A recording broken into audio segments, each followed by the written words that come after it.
베데스다 연못가에서 예수님을 만난 38년 된 병자가 깨끗하게 치유함을 받았고, 그리고 하나님의 은혜로 죄 사함을 받았다라는 사건은 우리가 너무나도 잘 알고 있습니다. 그런데 그 사건이 오늘 9절에 보면 안식일에 일어났다라는 것을 함께 나눠보고자 합니다. 주님께서 왜 이 사건을 안식일에 행하셨고, 이것을 요한이 강조한 이유가 무엇일까요? 두 가지는 안식일에 대해서 잘못 이해하고 있었던, 그래서 자기들만의 율법을 세워서 그 율법에 얽매여서 살아가던 유대인들의 정신을 바로 차려주기 위해서 안식일에 이 일을 행하셨고요.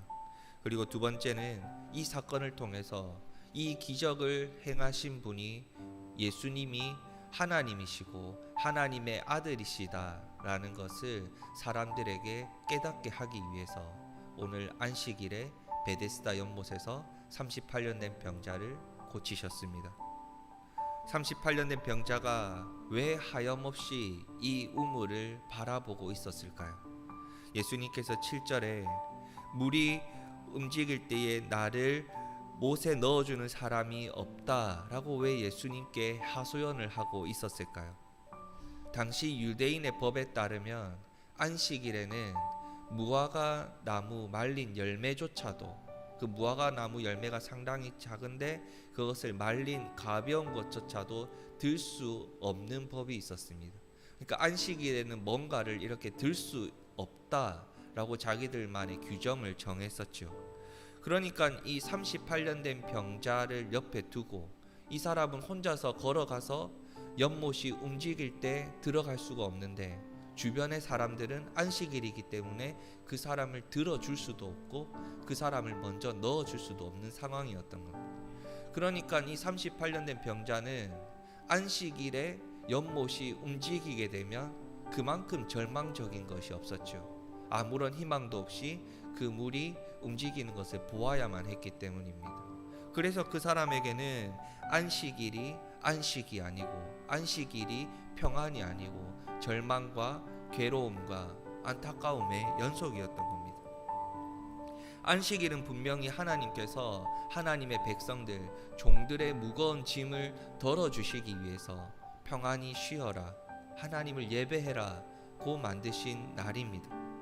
그런데 유대인들은 하나님의 뜻을 구하지 않고 자기 마음대로, 자기 입맛대로 그 법을 만들고 세워가고 그것으로 다른 사람들을 정죄하고 나는 의롭다 세상에 자기를 드러내는 도구로 이용을 했던 것입니다.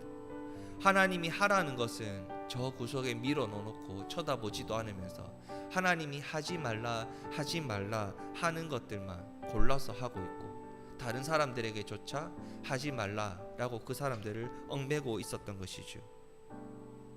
그래서 예수님이 오늘 38년 된 병자에게 안식일에 찾아가신 것입니다. 그리고 8절에 보면 이르시되 내 자리를 들고 일어나서 걸어가라 말씀하십니다. 그리고 그 사람은 그 말씀에 순종해서 자리를 들고 일어나 걸어갔습니다. 환자가, 아픈 사람이 38년 만에 그 자리에 일어나서 걸어갔습니다. 연못이 움직이기를 바라보고 있던 주변의 많은 병자들이 그 치유함을 받고 일어나서 걸어가던 그 38년 된 병자를 향해서 어떻게 반응했을까요? 아무도 축복해 주지 않습니다. 아무도 기뻐했다고 성경에 기록하지 않습니다. 그들이 던진 첫 마디는 안식일에 자리를 들고 일어나서 걸어가는 것은 옳지 않다라고 정죄하는 것이었습니다. 왜 안식일에 사람을 고쳤냐? 너를 고쳐준 사람이 누구냐?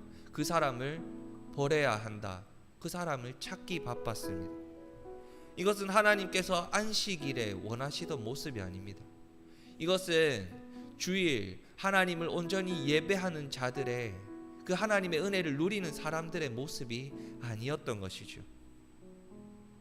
하지만 오늘 단 한 사람, 이 38년 된 병자는 그 사람들이 세워놓았던 그 율법들은 고이 접어두고 그저 자신에게 말씀하셨던 그 예수님의 음성, 그 말씀에 순종함으로 참된 평안을 누렸고 참된 안식일을 지키게 되었던 것입니다. 그런데 이 사건이 이대로 끝났다면 절반만 알고 지나가는 것입니다. 그래서 예수님께서 안식일에 다시 그 사람을 찾아오셨습니다. 또 다른 이유가 바로 여기에 있었죠. 완전한 이유는 14절에 나옵니다. 내가 나았으니 더 심한 것이 생기지 않게 다시는 죄를 범하지 말라 하시니. 내가 나았다. 이것은 내가 죄 용서함을 받았다 라고 선언해 주시는 하나님의 선포와 같습니다. 예수님은 이 말씀을 통해서 그 사람의 죄까지도 깨끗하게 씻어 주신 것입니다. 이 선포는 하나님이신 예수님만이 하실 수 있습니다. 예수님이 하나님이시기 때문에 그 사람을 향해서 너의 죄가 용서함을 받았다라고 말씀해 주실 수 있는 것이지요. 그래서 그때부터 그 말씀을 들었던 38년 된 병자는 깨끗하게 몸을 치유받은 이후에 그 말씀을 듣고 나서 예수님이 그리스도시구나, 예수님이 구원자시구나, 예수님이 메시아시구나 라는 복음을 세상에 증거하기 시작합니다. 그런데 그 복음을 들었던 사람들의 반응이 또 어떻습니까? 이 말을 한 사람이 누구냐? 그 사람을 찾아야겠다. 그 사람이 지금 신성모독을 하고 있다 라고 이야기를 합니다. 어떻게 죄를 용서하겠다라고 선포할 수 있는 사람이 이 세상에 어디 있느냐? 하나님만 하실 수 있는 일을 왜 그 사람이 하느냐? 노발대발하고 있습니다. 예수님이 하시는 행동, 말 모든 것을 당시 사람들은 받아들일 수 없었던 것입니다. 그런데 그 예수님을 믿고 그리스도로 고백하고 복음을 증거하는 사람, 그 사람은 하나님이 주신 은혜를 누릴 수 있었고 하나님이 선물로 주신 안식일을 평안 가운데 누릴 수 있었던 것이지요. 그런데 예수님을 그리스도로 보지 못하고 믿지 못하는 자들은 어떤 사람들이 생각이 나시는 겁니까? 요한복음 1장에서 나오지요. 5절에 빛이 어둠에 비치니 어둠이 그 빛을 알아보지 못하더라. 11절 빛이 자기 땅에 왔지만 자기 백성이 영접하지 아니하였더라. 많은 사람들이 예수님을 그리스도로 믿지 않습니다. 많은 사람들이 예수님이 하나님 되심을 믿고 고백하지 않습니다. 그래서 오늘 사건은 예수님이 하나님이시다, 예수님이 그리스도가 되신다, 예수님이 하나님이시기 때문에 병든 자를 고쳐주실 수도 있고 그 사람의 죄도 용서하실 수 있는 것이다, 이것을 전하는 본문인 것입니다. 성부 하나님께서는 안식일에도 쉬지 않으셨습니다. 한 사람의 생명을 구해 주셨고 그 생명이 태어나게도 하신 분이 하나님이시지요. 그래서 예수 그리스도가 하나님이시기 때문에 이 38년 된 병자를 고치시기도 하셨고 새로운 생명을 선물로 주시기도 하신 것입니다. 아, 그렇구나. 예수 그리스도를 믿는 자는 깨끗하게 몸이 회복될 뿐만 아니라 내 마음속에, 내 몸속에 있는 모든 죄악도 깨끗하게 용서함을 받을 수 있구나. 예수님을 그리스도로 믿는 자, 그 복음을 듣고 믿고 고백하는 자들이 이 은혜를 누릴 수 있구나. 바로 이것이 요한복음이 기록된 목적인 것입니다. 2000년 전 안식일에 일하셨던 주님은 지금도 하늘에서 여전히 일하고 계십니다. 특별히 그 일을 주의 날에 하십니다. 그 일은 십자가에서 획득한 영원한 생명을 자기 백성들에게 전하고 나누어 주시는 것이죠. 또한 성전에서 선사하셨던 죄사함의 은혜를 이제는 몸된 교회에서 계속해서 이루어 가고 계십니다. 우리는 오늘도 그 일을 하시는 주님을 믿고 따르며 그 은혜를 누리고 있습니다. 그렇다면 이제 우리는 무엇을 해야 할까요? 주님이 하시는 일에 동참할 수 있어야 합니다. 주님이 하시는 일, 복음을 전하시는 일, 예수님이 그리스도가 되심을 선포하는 일, 그리고 예배를 드리며 말씀을 통해서 주시는 새로운 생명을 우리가 누리며 하루하루를 살아갈 수 있어야 합니다. 우리 안에 참된 평안이 있으십니까? 참된 안식을 누리고 살아가십니까?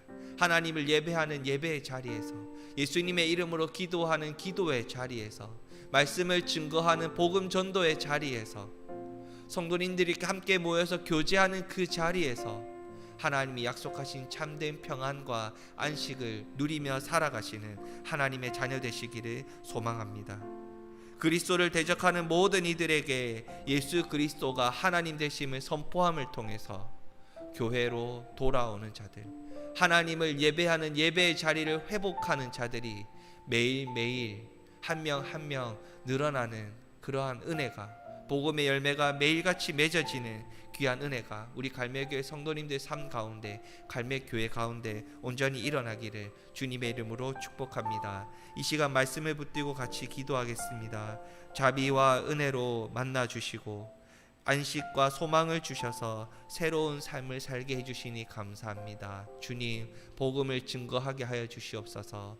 나도 예수님을 그리스도로 믿었으니 그 믿음대로 나에게 새로운 생명을 주신 주님, 은혜를 누리고 살아가게 하여 주시옵소서. 같이 말씀을 붙들고 기도하겠습니다. 내일 주일 예배를 위해서 같이 기도하겠습니다. 말씀을 선포하시는 담임 목사님을 위해서 기도해 주십시오. 그 말씀의 은혜가 우리 갈매교회와 갈매교회 성도님들과 그 성도님들의 삶 속에 충만히 임할 수 있도록 같이 기도해 주십시오. 많은 성도님들이 코로나라는 무서운 전염병 그 두려움을 이겨내고 이 자리로 나와 예배하게 하시고, 이 추위를 뚫고 나와 함께 예배하게 하시고, 말씀의 교제를 누리고 함께 기도의 제목을 나누고 은혜를 나눌 수 있는 귀한 예배의 자리, 그 안식일 귀한 주일 예배가 될 수 있도록 이 시간 같이 기도해 주시고요. 개인적인 기도의 제목을 가지고 기도하신 뒤에 자유롭게 돌아가시겠습니다. 기도하시겠습니다.